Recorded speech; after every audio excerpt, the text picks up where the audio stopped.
تقریباً هممون نماد یین یانگ رو دیدیم، اما واقعاً چند نفرمون میدونیم پشت این دایره سیاه و سفید چه راز بزرگی خوابیده؟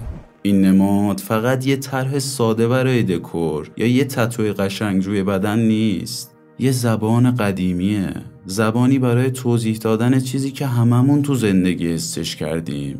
اون روزایی که پر از انرژی هستیم و حس میکنیم راهها خودشون باز میشن و روزایی که بیحال و خاموش میشیم انگار دنیا یه رنگ دیگه‌ای پیدا کرده. یین یانگ میگه این بالا و پایین شدن‌ها تصادفی نیست. میگه هر چیزی توی این جهان یه نیمه روشن داره و یه نیمه تاریک و فقط وقتی این دوتا توی تعادل باشن زندگی درست پیش میره. توی این ویدیو قرار از ریشه های این نماد بگیم، از انرژی های یین یانگ و در آخر چند تمرین ساده که هر کسی میتونه انجام بده. قول میدم آخر این ویدیو فقط یه شنونده کنجکاو نباشی، یه نگاه تازه پیدا میکنی به خودت و به زندگی.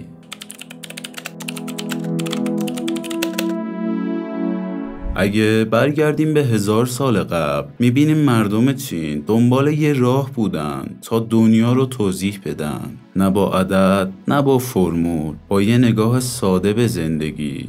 برای اونا واضح بود که زندگی همیشه با دو نیرو حرکت میکنه، مثل روز و شب، گرما و سرما، غم و شادی. همین نگاه شد پایه یکی از قدیمی ترین نوشته هاشون، کتابی به اسم تغییرات. سالها گذشت و یه فیلسوفی بزرگ اومد در متنی به اسم راه تائو فلسفه تعادل رو روشن کرد و یین یانگ رو به عنوان دو اصل معرفی کرد. تو دل تاریکی همیشه یه ذره روشنایی پیدا میشه و توی روشنترین لحظه ها هم ذره تاریکی هست. این فقط یه فلسفه نبود، یه زبون برای فهمیدن زندگی بود، زبونی که هنوز بعد از هزاران سال به همون یاد میده راز موندن تو مسیر، پیدا کردن تعادل بین این دوتاست.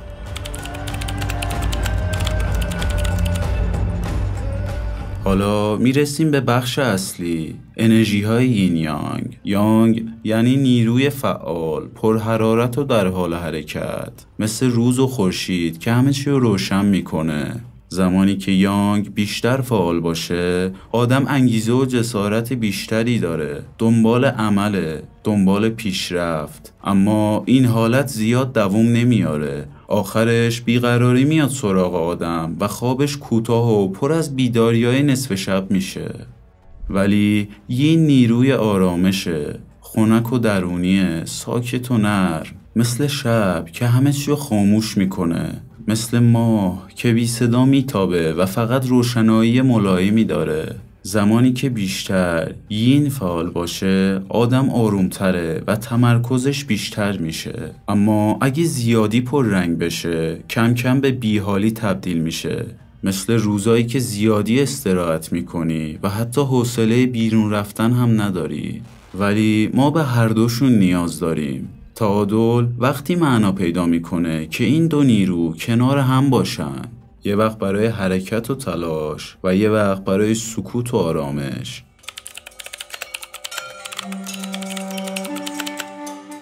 حالا بریم سراغ معروفترین تصویر یین یانگ، همون دایره سیاه و سفید که بهش میگن تایجیتو. نصفش سیاهه و نصفش سفید. راز این تصویر تو اون نقطه مخالفه که وسط هر نیمه دیده میشه، یعنی حتی توی تاریکی یه ذره روشنایی هست و حتی وسط روشنترین بخش یه ذره تاریکی جا گرفته. این تصویر ساده 4 اصل مهم رو نشون میده. اول، تقابل مکمل، یعنی این دو نیرو روبروی هم هستن اما به هم نیاز دارن. دوم، تبدیل پذیری، شب همیشه به روز تبدیل میشه و روز دوباره برمیگرده به شب. سوم، تعادل پویا، یین یانگ هیچ وقت ثابت نمیمونن، همیشه در حال تغییرن. چهارم، نسبیت، همه چی در حال تغییره، امروز یانگه فردا میتونه یین باشه. تایجیتو فقط یه طرح قشنگ نیست، یه تصویر ساده از تعادل توی جهانه.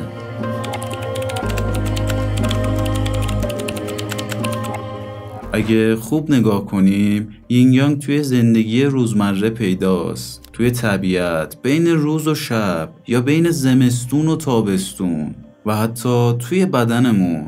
وقتی یه مدت فعالیت میکنیم و بعد میخوایم استراحت کنیم یا وقتی بعد از یه روز شلوغ به خودمون آرامش میدیم تا دوباره سرحال بشیم. توی کار و زندگی کنار آدمای دیگه هم همینطوره. وقتی هر کسی سهم خودشو درست انجام بده همه چی درست پیش میره، ولی وقتی همه بخوان یه کار رو انجام بدن یا همه کنار بکشن یا درگیری پیش میاد یا کارا میخوابه. یه نکته ساده ولی مهم، اگه روزمون فقط کار باشه یانگ زیادی پررنگ میشه و آدم خالی میشه، ولی اگه فقط استراحت باشه یین سنگین میشه و آدم توی بیحالی میمونه. تعادل یعنی ترکیب این دوتا، یه زمان برای تلاش و حرکت و یه زمان برای سکوت و بازسازی.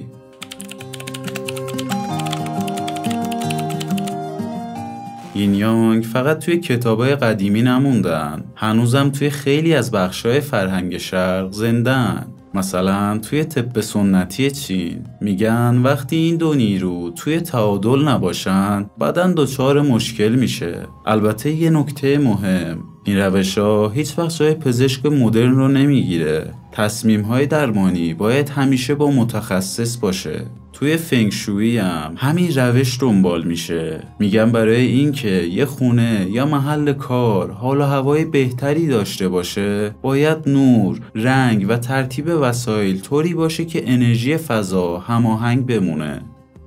و توی هنرهای رزمی مثل تایچی و چیکونگ حرکات نرم طراحی شدن تا تعادل بین درون و بیرون حفظ بشه. این یعنی یین یانگ فقط یه نماد روی کاغذ نیست، یه راه قدیمی برای بهتر شدن زندگیه.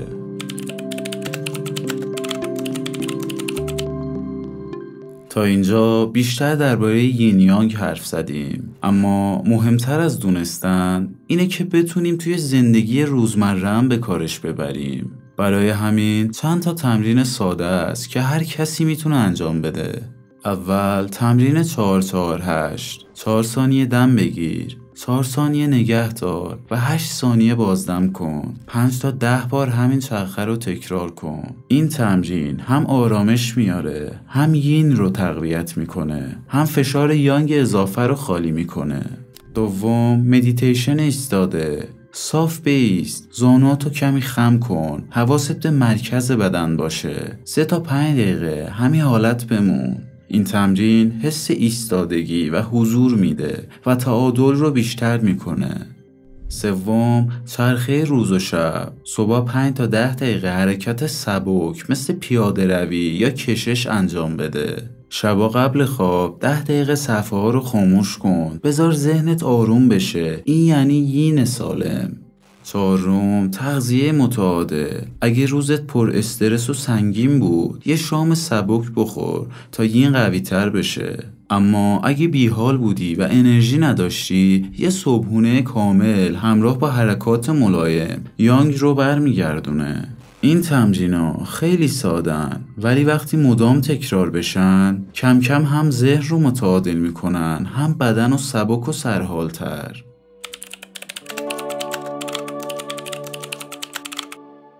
تا اینجا درباره یین یانگ از ریشه ها تا تمرین‌ها گفتیم. حالا 3 تا نکته کلیدی است که باید یادت بمونه. اول، هیچ کدوم به تنهایی یین یا یانگ کامل نیستن.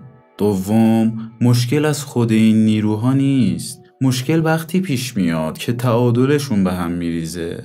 سوم، تغییرات کوچیک توی روزمره میتونه نسبت انرژی رو عوض کنه. پس هر موقع خسته یا بیحال شدی یه لحظه فکر کن کدوم انرژی توی بدنت زیادی شده یا کدوم کمه.